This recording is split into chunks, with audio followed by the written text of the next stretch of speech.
Assalamualaikum warahmatullahi wabarakatuh. Selamat berjumpa kawan sebuah legenda. Kali ini saya akan membawakan cerita untuk kalian dengarkan. Sebelum mulai ke ceritanya, saya mohon untuk dukungannya dengan cara like, komen, dan subscribe-nya agar lebih bersemangat lagi membacakan cerita-cerita seru tentang seputaran misteri. Oke, langsung saja kawanku, kita masuk ke alur ceritanya yang berjudul Melintasi dimensi waktu, zaman runtuhnya kerajaan Majapahit.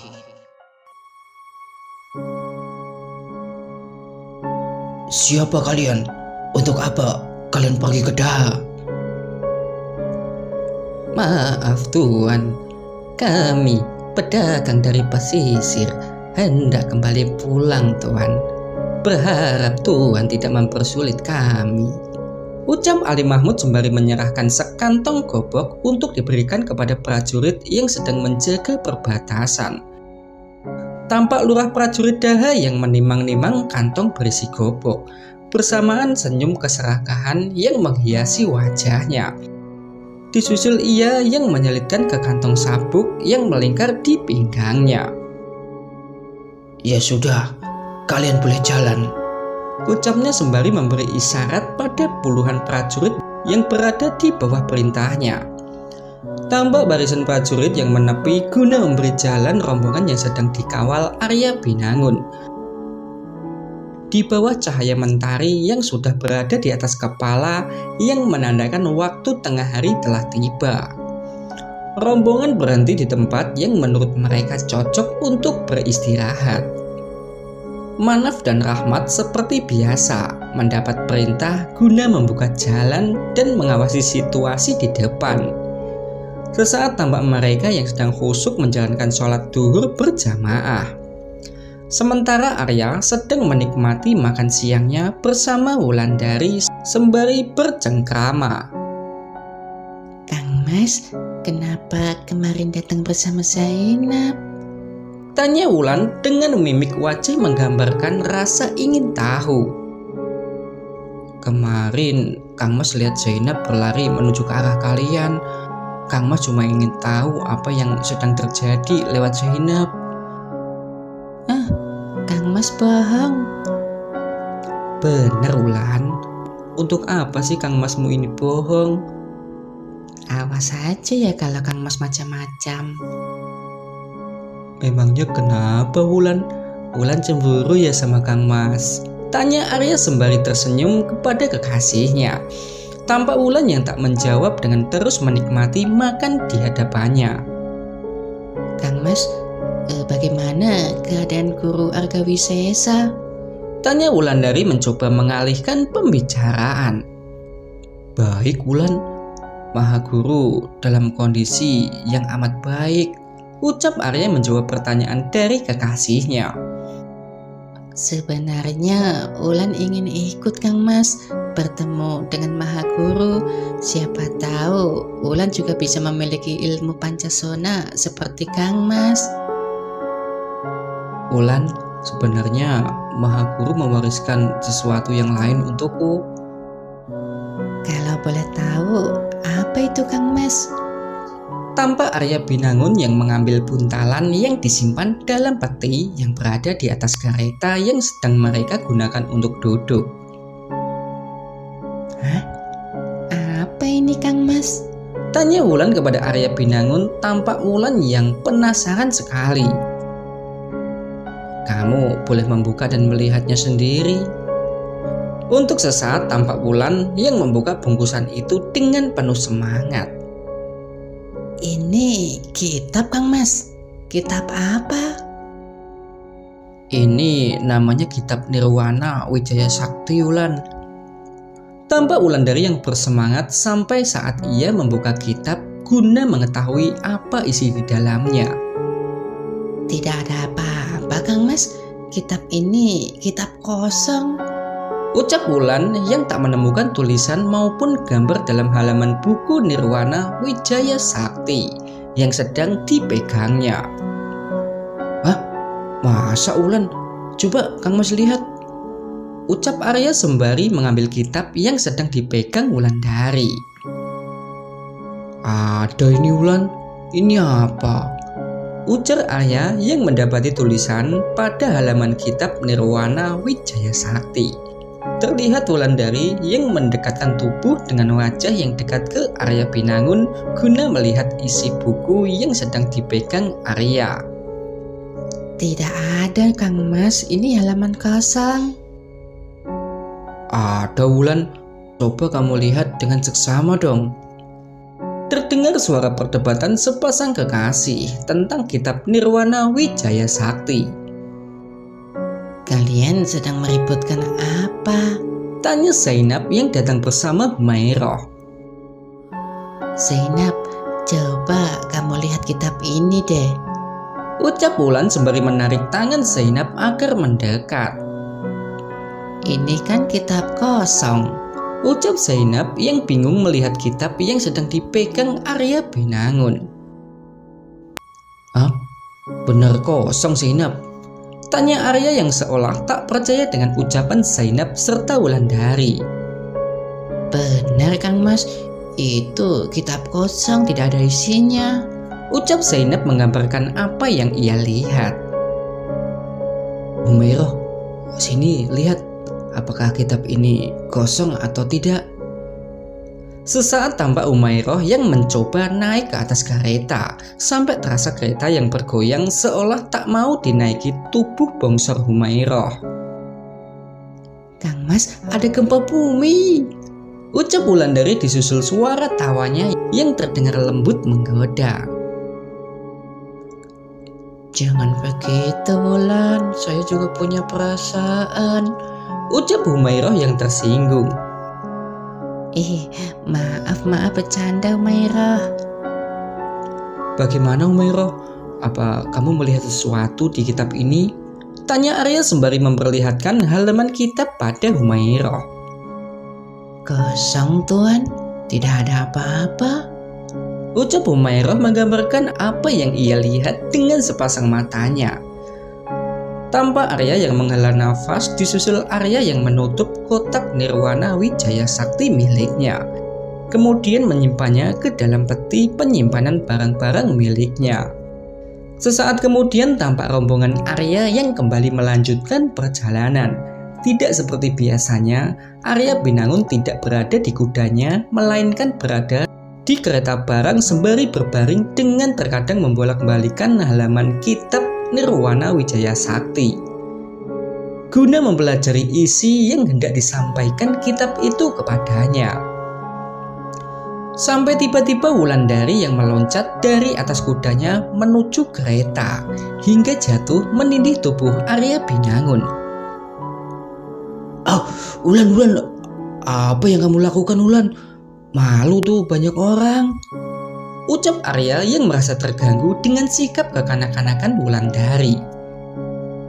Kang Mas sih terlalu sibuk dengan kitab kosong itu hingga lupa kalau Wulan itu ada. Ucap Wulandari dengan nada mengiba mencoba menyampaikan keluh kesahnya kepada kekasihnya. Sesaat tampak Arya yang berpikir sampai ia menghela nafas panjang. Maaf Wulan, Kang Mas tidak bermaksud begitu kok. Ucap Arya Binangun dengan nada menyesal. Tampak Wulandari yang tersenyum, disusul pelukan hangat Wulandari kepada kekasihnya. Ingat Wulan, banyak anak-anak kecil di sini. Ucap lirih Pancala menyindir sepasang kekasih yang sedang dimabuk asmara.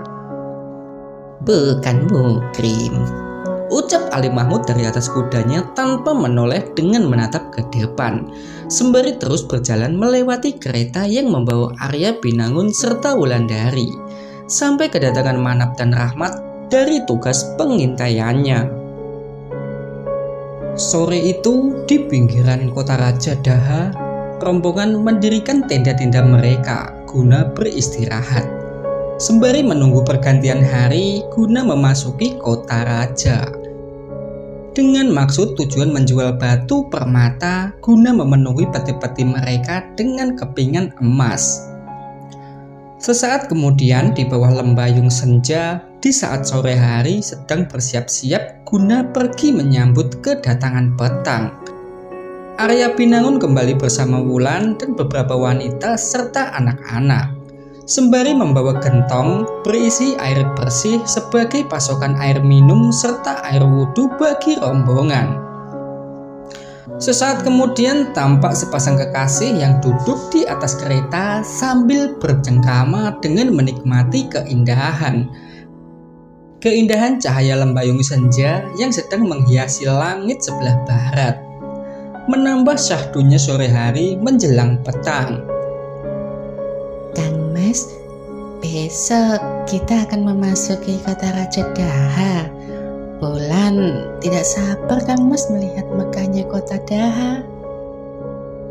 Rama pernah bercerita tentang kota yang katanya tidak pernah sepi. Katanya apapun ada di sana ya Kang Mas. Wulan, tapi besok hanya salah satu dari kita yang memasuki kota. Lah, memangnya kenapa Kang Mas? Tanya Wulandari sembari menatap tajam Arya Binangun. Salah satu dari kita harus tinggal Wulan, menjaga mereka, ucap Arya sembari menatap ke arah anak-anak, perempuan serta beberapa orang yang terluka saat bentrokan dengan prajurit gelang-gelang. Tampak Wulan yang bertunduk lesu bercampur kecewa. Cahayu, kamu pergi ke sana, menjaga Tuan Ali Mahmud serta batu permata kita, ucap Arya sembari tersenyum. Sesaat tampak Wulandari yang membalas senyuman Arya Binangun. Wulan, lalu bagaimana dengan kabar perjalanan sholatmu? Tanya Arya sembari menatap tajam ke arah kekasihnya. Tampak Wulandari yang tertunduk malu. Maaf Kang Mas, sudah beberapa hari ini Wulan tidak belajar. Lah memang kenapa Wulan? Beberapa hari ini Wulan tidak bersemangat belajar Kang Mas. Kadang kita harus melawan serta memaksa hawa nafsu agar tidak menguasai kita Wulan, ucap Arya Binangun sembari berjalan menuju ke arah padasan dari gerabah yang disiapkan untuk tempat wudhu. Tak terasa, waktu menjelang tengah malam datang menghampiri, disusul sebagian orang yang tertidur di dalam tenda yang berdiri kokoh guna menaungi mereka dari panas hujan dan angin. Sementara di sebuah tenda, terlihat Wulandari yang sedang memandang ke sebuah cermin. Cermin yang terbuat dari tembaga yang ada di hadapannya. Tampak di sepasang matanya bayangan dirinya yang sedang mengenakan kerudung sutra yang beberapa hari yang lalu dihadiahkan oleh kekasihnya. Sampai suara merdu wanita itu yang terdengar. Suara Zainab yang sedang melantunkan ayat suci Al-Quran. Tampak Wulandari yang berjalan ke arah tenda Zainab. Sampai Wulan yang masuk kemudian duduk di belakang Zainab yang sedang khusyuk mengaji. Tampak Wulan yang mendengar lantunan bacaan merdu Zainab, disusul Wulan yang tertidur di belakang Zainab. Zainab sudah selesai mengaji sampai ia yang hendak berdiri. Astagfirullah, Wulan, ucapnya terkejut melihat Wulandari yang sedang tertidur di belakangnya. Wulan, bangun Wulan, ucapnya sambil menggoyang-goyangkan tubuh Wulan agar mau bangun. Perlahan-lahan Wulandari membuka mata sembari menghapus air liur yang tak sengaja membasahi wajahnya disebabkan posisi tidur yang setengah tengkurap. Wulan, kamu kenapa di sini? Tanya Zainab penasaran. Zainab, tolong ajarin aku sholat lagi ya, pinta gadis polos itu kepada sahabatnya. Tampak Zainab yang tersenyum mendengar permintaan Wulan. Ya sudah, ayo, aku antar kamu wudhu dulu ya. Setelah itu kita belajar, ajak Zainab sembari menarik tangan Wulan agar mau berdiri untuk berjalan meninggalkan tenda menuju ke arah padasan wudhu. Sementara tak jauh dari tempat wudhu, Arya Binangun sedang duduk di atas kereta sembari mempelajari isi kitab Nirwana Wijaya Sakti. Sampai Arya yang tak sengaja melihat dua gadis kerudung yang sedang berwudhu. Zainab beserta seorang wanita yang tampak asing baginya. Dikarenakan minimnya pencahayaan, Arya Binangun tidak dapat mengenalinya dengan baik, menimbulkan penasaran dalam benaknya. Sampai Arya yang berjalan ke arah mereka untuk mengetahui identitas gadis tersebut. "Assalamualaikum," ucap Arya yang memaksa Zainab dan Wulandari menghentikan langkahnya. Zainab, siapa dia bersamamu? Tampak Wulandari yang tersenyum sembari terus menundukkan kepalanya. Coba Kang Mas tebak, siapa ini? Ucap Zainab sembari memegang tangan Wulandari sahabatnya. Tampak Arya yang sedang berpikir sampai Wulandari yang mengangkat kepalanya guna menunjukkan wajah cantik yang sedang dihiasi senyuman manisnya. Tampak Arya yang terkejut melihat ke arah gadis yang ternyata adalah Wulandari kekasihnya. Disusul ia menatap tajam penuh kekaguman terhadap Wulan. Tatapan yang seolah baru pertama kali melihat Wulandari. Kang Mas, kenapa menatapku seperti itu? Ucap Wulandari tersipu malu. Wulan, kamu cantik sekali Wulan. Ucap Arya Binangun memuji kekasihnya. Wulan, kita jadi belajar salat enggak? Sela Zainab yang sepertinya sedikit terganggu dengan tingkah sepasang kekasih itu. Tentulah Zainab, kamu harus mengajariku salat. Ucap Wulandari menoleh ke arah sahabatnya. Ya sudah, ayo, sebentar lagi tengah malam ini. Acap Zainab sembari menarik tangan Wulan agar segera beranjak dari tempat itu. Assalamualaikum Kang Mas Arya. Ucap Wulandari disusul langkah kakinya mengikuti Zainab yang sedang menarik tangannya. Waalaikumsalam, sahut Arya Binangun mengantarkan kepergian kekasihnya dengan debaran jantung yang terdengar keras menandakan dia sedang jatuh cinta. Sesaat nampak Arya yang kembali ke tempatnya untuk melanjutkan mempelajari isi kitab Nirwana Wijaya Sakti yang beberapa waktu lalu diwariskan kepadanya oleh Mahaguru Argawisesa. Sampai Arya yang tak mampu lagi berkonsentrasi karena wajah cantik wanita berkerudung yang baru saja dilihatnya selalu muncul di benaknya. Tampak Arya yang menjatuhkan tubuhnya di atas kereta sembari menatap ke arah langit. Langit yang penuh dengan bintang-bintang bertaburan, dengan terkadang terlihat beberapa cahaya bintang yang jatuh yang menambahkan keindahan cakrawala. Wulandari, ucap lirih disusul Arya Binangun yang memejamkan sepasang matanya, mengiringi kepergian ke alam mimpi. Sementara di tenda Zainab, Wulan, bukan begitu caranya. ucap Zainab yang sepertinya sedang kesal dengan melampiaskannya kepada Wulandari. Maaf Zainab, sebaiknya aku kembali ke tendaku saja. Belajarnya lain kali saja. Ucap Wulandari yang kesal karena terus disalahkan oleh Zainab. Dengan melangkah meninggalkan tenda Zainab untuk kembali ke tendanya. Sampai ia yang menoleh ke arah kereta di mana Arya Binangun sedang tidur di atasnya.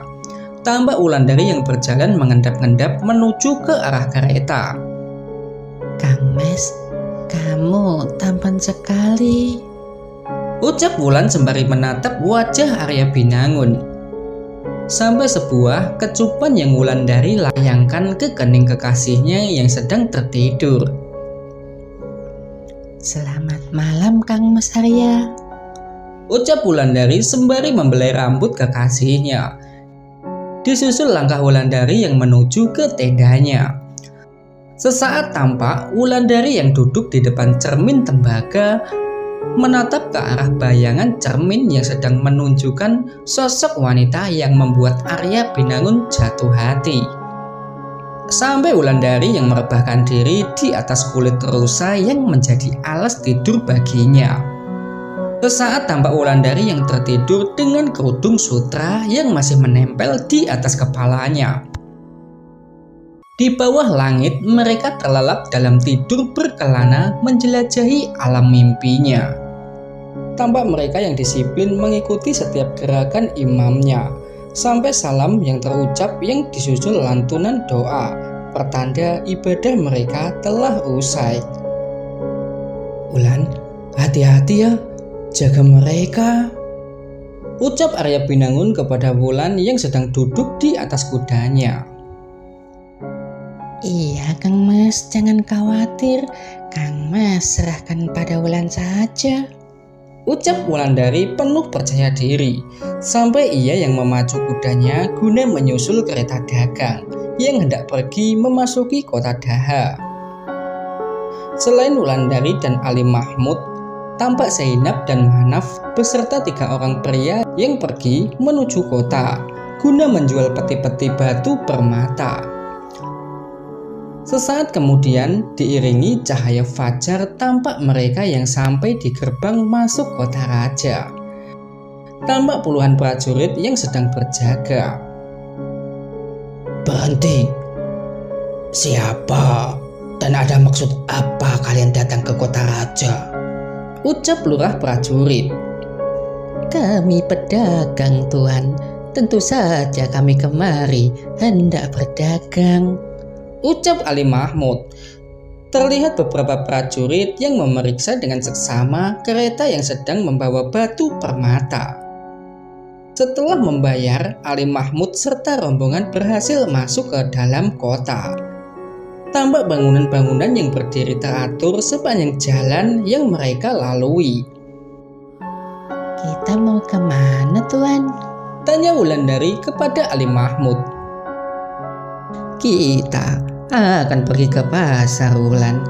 Coba tawarkan barang-barang ini ke orang-orang yang ada di sana. Sesaat tampak mereka yang berhenti di sebuah tempat di mana kuda-kuda mereka ditambatkan. Disusul mereka yang berjalan memasuki pasar dengan menuntun kereta yang membawa muatan batu permata. Sampai mereka yang berhenti di depan sebuah bangunan. Nampak Ali Mahmud yang masuk yang bersama seorang rekannya guna berbisnis di dalam. Hampir 1 jam Wulandari dan yang lainnya menunggu kemunculan pimpinan mereka. Sampai akhirnya yang ditunggu-tunggu pun muncul dengan senyum di wajahnya, menandakan hal baik akan terdengar di telinga mereka. Bagaimana Tuan? Tanya Manap mewakili yang lain. Mereka setuju. Kita bawa peti-peti ini masuk ke dalam, ucap Ali Mahmud kepada Manap dan yang lainnya. Wulan, kamu bisa pergi jalan-jalan dengan Zainab. Tapi ingat Wulan, sebelum tengah hari kalian harus kembali di sini. Tampak Wulandari dan Zainab kegirangan mendengar ucapan Ali Mahmud. Terima kasih Romo, ucap Zainab sembari mencium tangan ayahandanya. Ayo Wulan, kita berangkat, ajak Zainab dengan menarik tangan sahabatnya. Terlihat 2 sahabat yang berjalan menyelusuri pasar yang ramai dengan orang yang sedang berjalan lalu lalang. Tampak juga di sepasang mata mereka para pedagang dari berbagai wilayah dan etnis yang mencoba keberuntungannya di kota Daha. Rame ya Zainab, lebih rame dari bandar pelabuhan Pengawan, ucap Wulandari sembari memindai sekitar. Tampak Zainab yang menganggukkan kepala guna membenarkan ucapan sahabatnya. Hari itu mereka menghabiskan waktu dengan berkeliling sambil terkadang berhenti ke beberapa lapak yang menjual barang-barang yang menarik. Sampai mereka yang berhenti di sebuah lapak yang menjual berbagai jenis kain sutra. Assalamualaikum, ucap Zainab kepada penjual yang berparas serta berbusana Timur Tengah dengan ciri khas kain sorban yang melingkar di kepalanya. Waalaikumsalam, saut pria yang sedang menunggu dagangannya dengan senyum di wajahnya setelah mendengar ucapan salam yang berarti doa Zainab untuk keselamatannya. Zainab, memangnya kamu kenal? Bisik Wulan di telinga Zainab. Tampak Zainab yang menggeleng-gelengkan kepala. apa yang kalian cari? Kami mencari kain sutra yang bagus. Oh, kain sutra. Baik, tunggu. Ucap pedagang sembari mengeluarkan beberapa kain sutra dengan motif dan warna yang berbeda.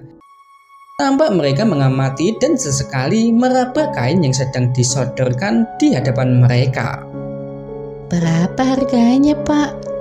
Tanya Wulandari yang jatuh hati ke sebuah kain sutra yang berwarna putih darang. Yang ini harganya 200 keping gobok. Bisa kurang, Pak? Ucap Zainab mencoba menawarnya untuk Wulandari. Begini saja, 180 keping gobok saja, mengingat kita saudara seiman. Ucap pedagang sembari tersenyum ramah. Terima kasih ya, Pak. Tolong dibungkus untuk kami. Sesaat kemudian mereka yang kembali berjalan melangkah menuju ke tempat Ali Mahmud dan yang lainnya.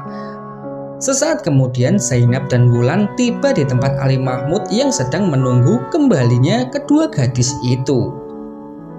Bagaimana, Manap? Terjual semuanya? Tanya Zainab kepada Manaf yang sedang duduk di atas kereta. Tampak Manaf yang tersenyum, disusul ia yang membuka peti yang berisi penuh dengan kepingan emas. Tampak di sepasang mata Zainab dan Wulan kepingan emas yang memenuhi peti. Banyak sekali, kita kaya, Zainab. Ucap Wulandari kegirangan. Sementara di perkemahan, Arya Binangun yang sedang menunggu dengan cemas kepulangan mereka. Sampai seorang anak kecil yang menarik tangannya guna mengajaknya bermain. Sesaat kemudian terlihat dari kejauhan rombongan Ali Mahmud yang kembali dari kota, yang segera disambut mereka dengan keluar dari tendanya. Tampak Ali Mahmud dan yang lainnya yang kembali dengan wajah berseri-seri, menandakan kepergian mereka ke kota Daha membawakan hasil. Terlihat juga dari beberapa domba dan kuda yang mereka beli saat berada di kota. Assalamualaikum, ucap Ali Mahmud sembari turun dari kudanya. Waalaikumsalam, Tuan. Saut mereka yang menyambut kedatangan rombongan yang baru pulang dari kota. Tampak Arya yang menatap Wulandari yang sedang menggodanya dengan memakai kerudung sutra putih yang tadi dibeli di kota. Kang Mas, ucap Wulandari mencoba menarik perhatian Arya Binangun. Tampak Arya yang seolah-olah sengaja tak memperdulikan Wulandari. Tuan Arya, kenapa wajahmu memerah, Tuan? Apa Tuan sedang sakit? Tanya Ali Mahmud yang menyadari perubahan pada wajah Arya. Sesaat tampak Wulandari yang tertawa lirih mengetahui kekasihnya yang sedang memendam rasa. Bagaimana, Tuan? Ucap Arya mencoba mengalihkan perhatian. Alhamdulillah, semua laku terjual, Tuan, dengan sangat memuaskan. Dan maaf, Tuan, tanpa persetujuan dari Tuan Arya, saya membeli beberapa domba dan kuda. Alah, sudahlah, Tuan. Jangan sungkan-sungkan, orang kita saudara kan? Ucap Arya sembari memeluk Ali Mahmud guna meluapkan kegembiraannya. Sesaat kemudian tampak mereka yang menyembelih domba guna merayakan hari baik setelah mendapatkan peti-peti penuh dengan emas. Tak terasa siang telah berganti malam. Malam ini di perkemahan sedang digelar makan besar. Tampaknya mereka yang menikmati hidangan berupa daging domba yang telah diolah menjadi beberapa menu yang berbeda. Terima kasih Tuan. Semenjak kami mengenal Tuan, nasib baik selalu saja menghampiri kami Tuan. Benar Tuan, tidak pernah kami mendapatkan keuntungan sebanyak ini selama kami melakukan perjalanan dagang Tuan. Ya, itu namanya rezeki Tuan. Semua datangnya dari Sang Pencipta, bukan dari saya. Ucap Arya sembari menatap Wulandari yang sedang makan bersama Zainab dan lainnya. Malam itu Wulandari terlihat mempesona sekali dengan kerudung sutra putih yang menutupi kepalanya. Tampak Wulan yang sepertinya sengaja tak menghiraukan Arya Binangun. Maaf Tuan Arya, kapan Tuan menikahi Wulandari? Tanya Ali Mahmud saat tahu Arya sedang mencuri pandang ke arah Wulandari. Secepatnya Tuan, insya Allah. Ucap Arya sembari tersenyum sembari melihat ke arah Wulandari. Mudah-mudahan Tuan. Semoga Sang Pencipta mempermudah jalan kalian Tuan. Amin, terima kasih ya Tuan. Ucap Arya kepada Ali Mahmud. Malam itu di tempat perkemahan yang sedang diliputi suasana kegembiraan, Arya Binangun sedang larut dalam perasaan cinta. Di bawah cahaya bintang yang bertaburan di luasnya langit malam, di tengah perkemahan, rombongan dagang Ali Mahmud makan besar sedang diadakan sebagai bentuk ungkapan rasa syukur atas rezeki yang melimpah yang baru saja mereka dapatkan. Rezeki berupa beberapa peti yang penuh dengan kepingan logam emas yang mereka dapat dari hasil menjual batu permata. Bongkahan-bongkahan batu permata yang beberapa hari yang lalu mereka dapatkan saat dalam perjalanan telah laku terjual dengan harga yang memuaskan. Sementara itu, di dalam suasana makan bersama, tampak Arya Binangun sedang menatap dari jauh seorang gadis berkerudung yang telah menaklukkan hatinya. Sementara gadis berkerudung yang sepertinya tak memperdulikan tatapan Arya Binangun. Sementara pemuda itu mengalihkan pandangannya guna menjawab pertanyaan dari pria yang sedang duduk di sampingnya. Sesaat kemudian nampak sang gadis yang kini bergantian menatap ke arah Arya Binangun sembari tersenyum, menggambarkan kebahagiaan yang sedang menyelimuti hatinya. Sesaat kemudian, secara tidak sengaja tatapan mereka saling bertemu. Tampak mereka yang saling bertukar pandangan menatap satu sama lain dengan perasaan cinta. Malam itu malam di mana Wulan merasakan pandangan Arya Binangun yang melihatnya sebagai wanita dewasa. Begitu juga Arya yang melihat perubahan pada diri Wulandari. Gadis yang sebelumnya Arya anggap kekanak-kanakan kini telah dewasa. Sesaat kemudian, di atas sebuah kereta yang ada di dekatnya, tampak sepasang kekasih yang sedang duduk bersama. Wulan, kamu hari ini cantik sekali Wulan. Ucapan yang terdengar dari sepasang telinga Wulandari memaksa gadis itu menundukkan kepalanya guna menyembunyikan pipi yang mendadak memerah karena tersipu malu. Kang Mas dari dulu memang pandai memuji. Benar Wulan, tapi entah mengapa saat melihatmu dadaku serasa berdebar-debar. Ucap Arya Binangun sembari menatap ke arah Wulandari. Sesaat mereka terdiam, larut dengan perasaan masing-masing, sampai sebuah ucapan Wulan yang menarik Arya Binangun. Kang Mas, Wulan ingin mengikutimu Kang Mas. Ucap lirih Wulandari.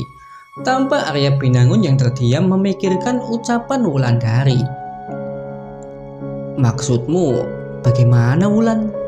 Tanya Arya yang masih ragu dengan ucapan yang sempat ia dengar. Kang Mas Arya izinkan Wulan mengikuti keyakinan Kang Mas ya.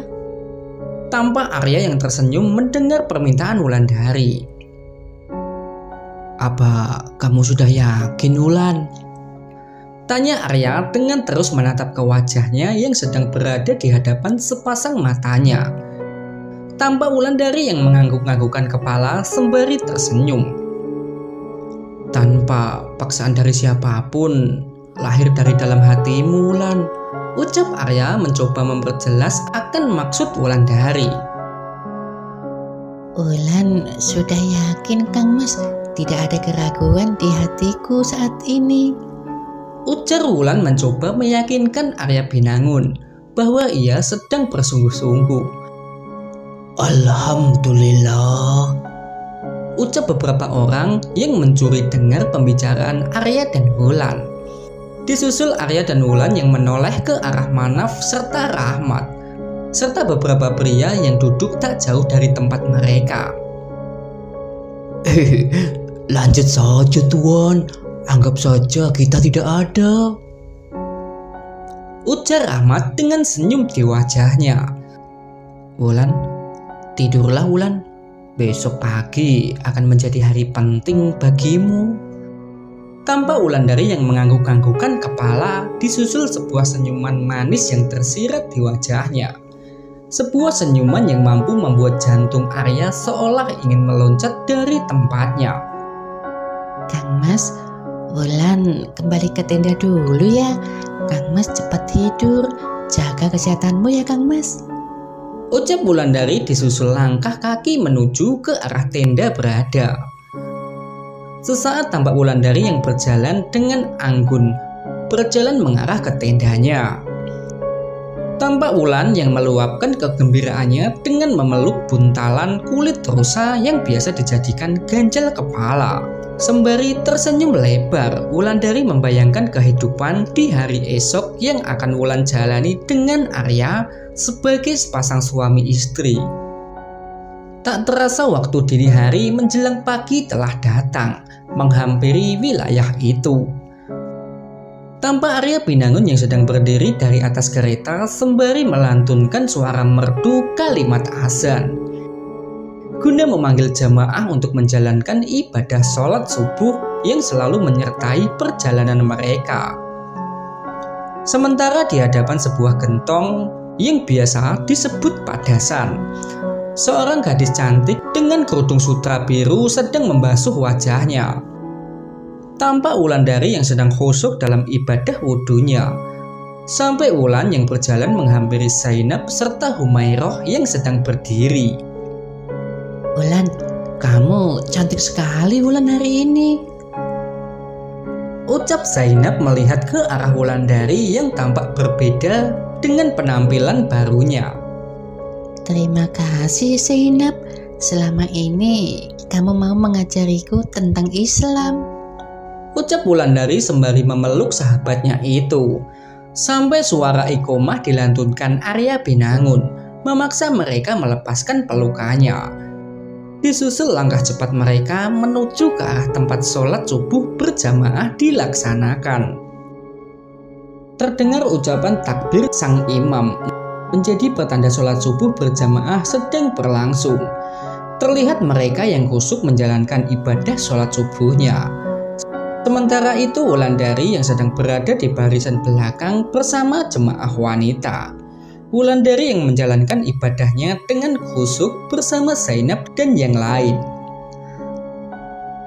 Sesaat kemudian di bawah siraman cahaya fajar yang baru saja muncul dari arah timur, di tengah perkemahan rombongan dagang, terlihat mereka yang sedang berkumpul demi melihat ikrar syahadat yang hendak diucapkan Wulandari.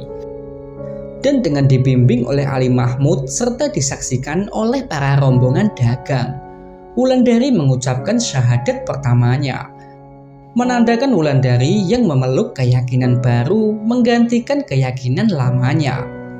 Sesaat tampak bacaan doa yang terlantun, doa syukur menyambut saudari baru mereka, yang tanpa paksaan dengan ketulusan hati memeluk keyakinan Islam, yang serta-merta menjadikan Wulandari seorang mualaf.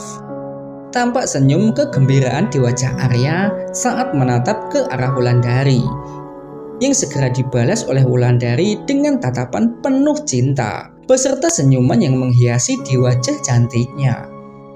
Cahaya hangat fajar yang sedang menyinari perkemahan dengan cahaya kuning keemasannya. Sosok Wulandari telah terlahir kembali menjadi pribadi yang baru bersamaan janji dengan Tuhannya yang akan menghapus segala dosa di masa lalu, menjadikan Wulandari insan baru yang suci tak ternoda oleh dosa. Wulandari laksana seperti bayi yang baru terlahir di dunia, sebuah anugerah yang diberikan kepada para mu'alaf. Wulandari sekarang memiliki nama baru yaitu Siti Aisyah. Waktu terus berjalan, meninggalkan cerita indah di belakang dengan tersimpan baik di ingatan mereka. Khususnya Arya yang telah lama menantikan guna mempermudah jalan Arya untuk mempersunting Wulandari sebagai istrinya. Waktu terus bergulir dengan sangat cepat. Tak terasa cahaya fajar telah menghilang tanpa jejak, digantikan cahaya pagi yang datang menghampiri. Disusul mereka membongkar tenda yang sebelumnya berdiri dengan kokoh, guna bersiap melanjutkan perjalanan mereka.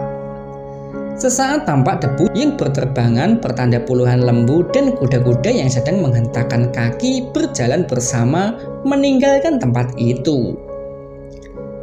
Seperti biasa terlihat Wulandari yang sedang menunggang kudanya dengan pedang yang tersarung serta menggantung di pinggang rampingnya. Namun dengan penampilan yang berbeda dari sebelumnya. Wulan yang sekarang tampak anggun dengan pakaian yang tertutup, menyisakan wajah dan sedikit bagian rambut yang biasa dilihat sepasang mata. Waktu terus bergulir, tampak matahari yang sedang merangkak naik menuju atas, mengisyaratkan waktu tengah hari sebentar lagi akan tiba. Terlihat dari kejauhan iring-iringan rombongan dagang yang kembali melanjutkan perjalanan menuju ke pesisir utara Jawa, sampai tampak awan yang tiba-tiba datang. Sepertinya akan turun hujan, ucap Ali Mahmud yang sedang menatap ke atas, di mana awan sedang berkumpul menutupi sinar sang surya. Tuan, sebaiknya kita cari tempat berteduh Tuan sebelum hujan turun. Hanaf, Rahmat, coba kalian cari pemukiman di dekat sini ya. Baik Tuan, kami akan mencari pemukiman di daerah sini Tuan, ucap mereka disusul sepasang kuda yang berlari kencang membawa Manaf serta Rahmat pergi meninggalkan rombongan. Beberapa waktu kemudian, di bawah siraman air dari langit yang turun membasahi permukaan bumi, mereka berhenti di sebuah dukuh yang berada tak jauh dari jalur perjalanan mereka. Terdengar suara gemuruh yang bersaut-sautan bersama turunnya air hujan yang seolah tak ada habisnya. Hari itu adalah hari pertama hujan turun semenjak rombongan meninggalkan wilayah Kadipaten Sedayu. Di bawah siraman air langit yang turun dengan disertai suara guntur, menggambarkan seolah-olah terasa langit akan runtuh. Rombongan dagang menepi di sebuah desa guna berteduh menghindari air yang sedang disiramkan oleh langit. Di kediaman kepala desa, mereka mencari perlindungan dari badai hujan yang sedang datang disertai gemuruh langit yang terdengar bersaut-sautan dengan sesekali mengembuskan angin kencangnya. Angin yang membawa pertanda musim kemarau telah pergi dengan kedatangan musim penghujan. Di pendopo rumah kepala desa, rombongan dagang Ali Mahmud sedang berkumpul, sementara di dalam rumah 4 orang anggota rombongan sedang mengobrol dengan pemilik rumah. Sampai datang seorang gadis seusia Wulan yang datang membawa nampan berisi wedang jahe untuk mereka. Disusul gadis itu yang menaruh nampan di atas tikar. Sampai sebuah senyuman yang tersirat di wajahnya saat menatap ke Arya Binangun. Sebuah senyuman yang menjadi isyarat akan ketertarikan si gadis kepada pemuda tampan yang sedang dipandangnya, yang seolah memaksa Arya membalas dengan senyuman yang sama. Sampai sebuah cubitan yang terasa di pinggangnya. Aduh Wulan, aduh sakit Wulan. Ucapnya lirih, disusul sepasang mata Arya yang menatap ke arah samping di mana gadis berkerudung sedang mencubitnya sembari menatap tajam ke arah Arya Binangun. Menatap dengan tatapan masam pertanda dia sedang dilanda cemburu. Sementara si gadis duduk di samping ayahandanya, sembari terus menatap ke arah Arya Binangun yang sedang duduk di samping Wulandari.